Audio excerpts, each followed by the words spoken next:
بسم اللہ الرحمن الرحیم۔ شروع اللہ کے بابرکت نام سے جو دلوں کے بھید بخوبی جانتا ہے۔ ناظرین کرام، جنتیوں کے لیے منبر بچھائے جائیں گے جو نور، موتی، یاقوت، زمرد، سونے اور چاندی کے ہوں گے۔ ناظرین کرام، حضرت سعید بن مسیب رضی اللہ تعالیٰ عنہ سے روایت ہے کہ انہوں نے حضرت ابو ہریرہ رضی اللہ تعالیٰ عنہ سے ملاقات کی۔ حضرت ابو ہریرہ رضی اللہ تعالیٰ عنہ نے فرمایا، میں اللہ تعالیٰ سے سوال کرتا ہوں کہ وہ ہم دونوں کو جنت کے بازار میں اکٹھا کرے۔ حضرت سعید بن مسیم نے پوچھا، کیا اس میں بازار ہوں گے؟ حضرت ابو ہریرہ رضی اللہ تعالیٰ عنہ نے فرمایا، ہاں، مجھے رسول اکرم صلی اللہ علیہ وآلہ وسلم نے بتایا کہ جنتی جب بازاروں میں داخل ہوں گے تو اپنے اعمال کی فضیلت کے مطابق اس میں اتریں گے۔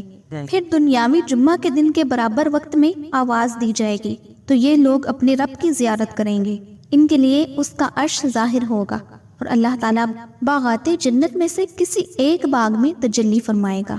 جنتیوں کے لیے منبر بچھائے جائیں گے جو نور، موتی، یاقوت، زمرد، سونے اور چاندی کے ہوں گے، اور ان میں سے ادنا درجے کا جنتی، اگرچہ ان میں کوئی ادنا نہیں ہوگا، بھی مشک اور کافور کے ٹیلوں پر ہوگا۔ وہ لوگ یہ نہیں دیکھ سکیں گے کہ ان سے اعلیٰ منبروں پر بھی ہے تاکہ وہ غمگین نہ ہوں۔ حضرت ابو ہریرہ رضی اللہ تعالیٰ عنہ کہتے ہیں کہ میں نے عرض کیا، یا رسول اللہ صلی اللہ علیہ وآلہ وسلم، کیا ہم اللہ رب العزت کو دیکھیں گے؟ آپ صلی اللہ علیہ وآلہ وسلم نے فرمایا، ہاں۔ کیا تم لوگوں کو سورج یا 14ویں رات کے چاند کو دیکھنے میں کوئی زحمت یا تردد ہوتا ہے؟ ہم نے کہا، نہیں۔ آپ صلی اللہ علیہ وآلہ وسلم نے فرمایا، اسی طرح تم لوگ اپنے رب کو دیکھنے میں زحمت و تردد میں مبتلا نہیں ہوں گے، بلکہ اس مجلس میں کوئی شخص ایسا نہیں ہوگا جو بالمشافہ اللہ تعالیٰ سے گفتگو نہ کر سکے، یہاں تک کہ اللہ تعالیٰ ان میں سے کسی سے کہیں گے کہ اے فلاں بن فلاں، تمہیں یاد ہے کہ ہم نے فلاں دن اس طرح کہا تھا، اور اسے اس کے بعض گناہ یاد دلائیں گے۔ وہ عرض کرے گا، اے اللہ، کیا آپ نے مجھے معاف نہیں کر دیا؟ اللہ تعالیٰ فرمائے گا، کیوں نہیں، میری مغفرت کی وسعت ہی کی وجہ سے تو تم اس منزل پر پہنچے ہو۔ اس دوران ان لوگوں کو ایک بدلی ڈھانپ لے گی اور ان پر ایسی خوشبو کی بارش کرے گی کہ انہوں نے کبھی ویسی خوشبو نہیں سونگھی ہوگی۔ پھر اللہ تعالیٰ فرمائے گا، اٹھو اور میری انعامات کی طرف جاؤ جو میں نے تمہارے لیے رکھے ہیں، اور جو چاہو لے لو۔ پھر ہم لوگ اس بازار کی طرف جائیں گے، فرشتوں نے اس کا احاطہ کیا ہوا ہوگا، اور اس میں ایسی چیزیں ہوں گی جنہیں نہ کبھی کسی آنکھ نے دیکھا، نہ کسی کان نے سنا، اور نہ ہی کسی دل پر ان کا خیال گزرا۔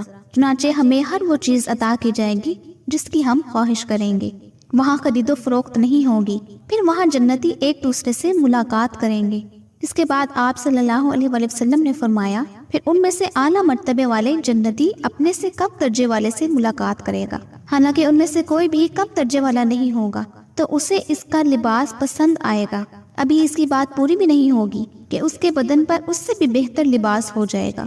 یہ اس لیے ہوگا کہ وہاں کسی کا غمگین ہونا جنت کی شان کی خلاف ہے۔ پھر ہم اپنے گھروں کی طرف روانہ ہو جائیں گے۔ وہاں جب ہماری اپنی بیویوں سے ملاقات ہوگی کہ وہ کہیں گی، تم پہلے سے زیادہ خوبصورت ہو کر لوٹے ہو، ہم کہیں گے کہ آج ہم اپنے رب جبار کی مجلس میں بیٹھ کر آ رہے ہیں، لہٰذا اسی حسن و جمال کے مستحق ہیں۔ جامع ترمذی جلد دوم، حدیث نمبر 451۔